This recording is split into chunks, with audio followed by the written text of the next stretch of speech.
안녕하세요. 코리아 원더의 감동적인 이야기를 나누는 시간에 오신 것을 환영합니다. 여러분의 구독과 좋아요, 댓글, 그리고 알림 설정은 저희에게 큰 힘이 됩니다. 오늘 소개해드릴 사연자분을 모시겠습니다. 지금 바로 시작해 볼까요? 안녕하세요. 저는 미국 시카고에서 살고 있는 엘리자베스입니다. 지금은 제 인생에서 가장 행복한 시기를 보내고 있어요. 이 모든 것이 한국이 아니었다면 생각조차 할 수 없는 일이었을 겁니다. 사랑하는 한국인 남편과 함께 정말 행복하고 따뜻한 가정을 이루고 있어요. 하지만 몇 년 전만 해도 저에게 이런 행복한 날이 올 거라고는 상상도 못했어요. 당시 저는 제 자신을 세상에서 가장 불행한 여자라고 생각했거든요. 그 이유는 바로 제 전 남편 때문이었어요. 그 시간들은 정말 저에게 악몽과도 같았습니다. 저희 부모님은 샌드위치 가게를 운영하셨고 제 전 남편의 부모님은 바로 옆에서 정육점을 운영하셨어요. 저희 가게에서 쓰는 모든 고기는 그 정육점에서 가져왔죠. 정말 좋은 햄을 직접 만들거나 가져오셨어요. 지금 생각해봐도 마트에서 파는 햄과는 비교도 안 되는 맛이었죠. 덕분에 부모님 가게는 꽤 잘 됐고 저는 대학에 가지 않고 부모님 가게를 이어받기로 결정했습니다. 돌아보면 정말 행복하고 단란했던 시간들이었어요. 부모님 가게는 안정적으로 잘 운영됐고 저는 조금씩 일을 배우며 가게 운영에 대해 알아갔습니다. 일이 끝나면 남자친구와 데이트를 했는데 그 친구도 자기 부모님 가게를 이어받을 예정이어서 함께 도와주고 있었어요. 약 3년쯤 지난 뒤 남자친구에게 프로포즈를 받고 결혼했죠. 그러다 어느 날 믿기지 않는 비극이 저를 찾아왔어요. 어머니가 암 진단을 받으셨습니다. 사실 체중이 조금 줄어든 것 외에는 별다른 증상이 없으셨어요. 지금도 그 사실이 믿기지 않아요. 운동을 통한 체중 조절 중이라 생각했는데 무언가 이상하다는 것을 알게 되었죠. 병원에서 받은 진단은 대장암 사기였습니다. 생각조차 하지 못한 일에 마주하니 손이 떨렸어요. 더 안타까운 건 어머니의 암 진단 후의 보험 혜택이 어디까지 가능할지를 먼저 고민해야 했다는 점이었습니다. 간으로의 전이가 상당히 진행된 상태여서 바로 수술조차 어려운 상황이었죠. 치료가 지연되면서 마음이 타들어가는 기분이었습니다. 어떤 경우에는 처음 진료 예약까지 6달을 기다려야 한다니 우리가 상대적으로 빨리 진단받은 걸까 싶기도 했습니다. 하지만 치료를 시작한 지 3달 만에 어머니께서는 돌아가셨습니다. 그럼에도 불구하고 아버지와 남편이 옆에 있어 주어서 다시 일어설 힘을 내려고 했습니다. 어머니의 갑작스러운 죽음도 시간이 조금 흐른 후에는 상처가 서서히 아물어가는 것처럼 느껴졌어요. 하지만 안타깝게도 어려움은 여기서 끝나지 않았습니다. 어머니를 잃은 슬픔에 아버지께서 너무 우울해하셔서 저희는 아버지를 위해 여행을 계획하기 시작했습니다. 여행을 제가 보내드렸는데 안타깝게도 그 여행 중에 교통사고로 아버지를 잃었어요. 만약 여행을 보내드리지 않았더라면 이런 생각을 되뇌이며 저는 스스로를 많이 탓했습니다. 모든 게 제 잘못인 것 같아서 마음이 너무 무거웠죠. 저는 점점 세상과 멀어지는 것 같았습니다. 남편과 시부모님은 제 탓이 아니라고 이럴 때일수록 부모님 가게를 잘 지켜내야 한다고 말씀하셨지만 가게에서 일하는 게 너무 버겁게 느껴졌어요. 마음을 추스르기가 너무 힘들었습니다.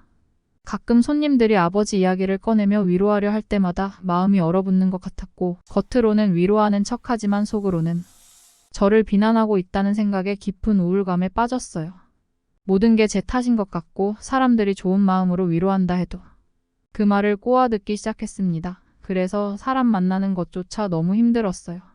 그 결과 가게 일은 뒷전이 되고 집에서는 울기만 하며 잠도 제대로 못 잤습니다. 결국 술에 의존하게 되면서 일상생활이 힘들어졌습니다. 제 상황과는 달리 남편은 열심히 일하며 그 시기에 가게 2호점도 열었어요. 우리가 같은 동네에서 자라고 잘 알던 저의 절친을 월급 사장으로 채용했다고 하더군요. 그때 자금이 조금 부족했는지 아버지의 교통사고로 인한 사망보험금을 사용해보면 어떻겠냐고 제게 부탁했습니다. 그 돈은 저에게 너무나 아픈 기억이라 사용할 엄두가 나지 않았어요. 하지만 남편은 그 보험금으로 2호점을 열고 우리가 잘 살아가는 모습을 보이면 아버지도 기뻐하실 거라고 말했습니다. 결국 그 말에 마음이 움직여 남편에게 사용을 허락했습니다. 남편은 정말로 열심히 일했어요. 하지만 그 열정에 물을 끼얹은 듯 제게는 충격적인 소식이 들려왔습니다. 2호점 사장이 바로 제 절친이라고 했잖아요. 그 절친과 남편 사이에 무슨 일이 있었다는 거예요. 같은 동네에서 자란 사이라 모두가 알고 지내는데 어떻게 그런 일이 벌어질 수 있는지 이해할 수 없었습니다.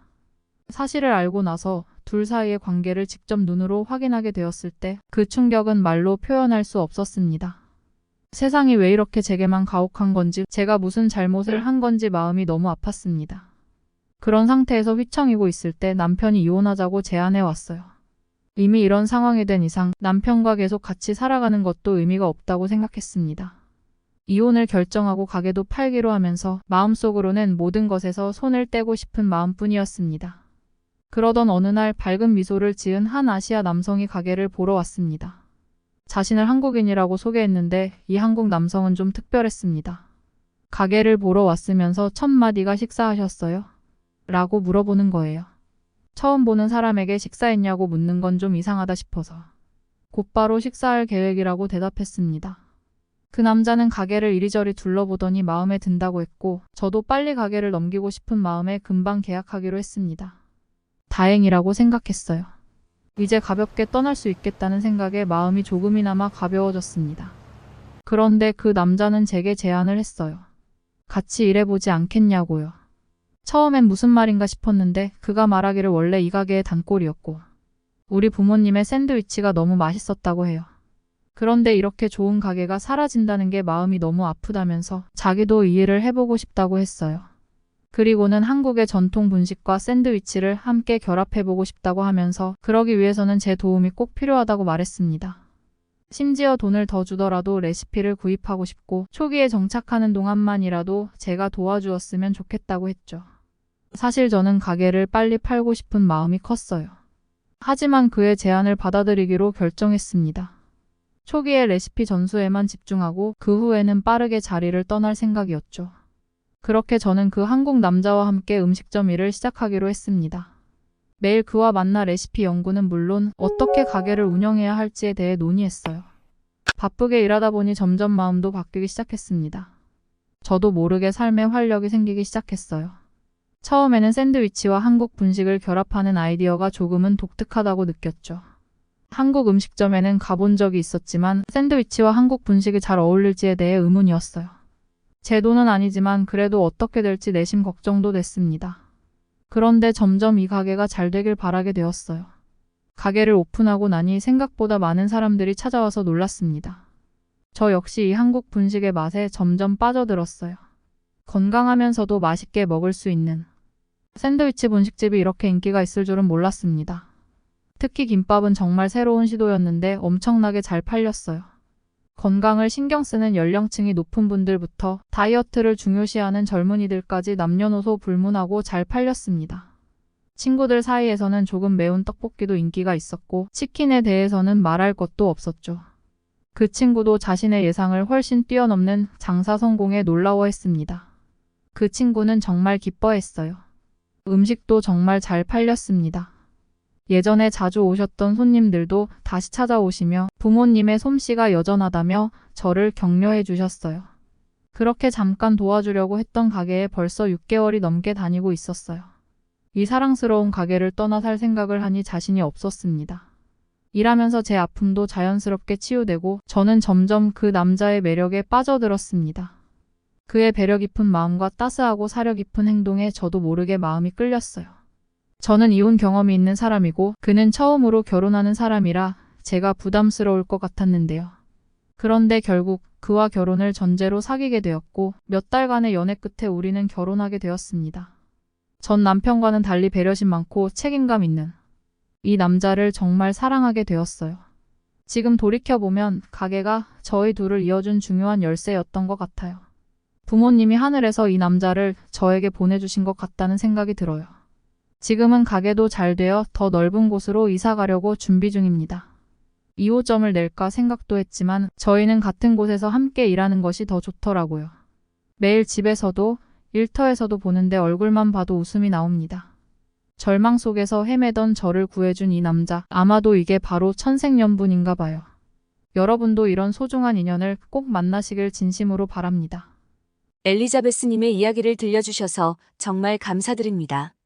운명 같은 인연을 만나신 것을 듣고 정말 부러움을 느낍니다. 엘리자베스님의 말씀대로 아마도 하늘에서 부모님이 보내주신 분일지도 모르겠네요.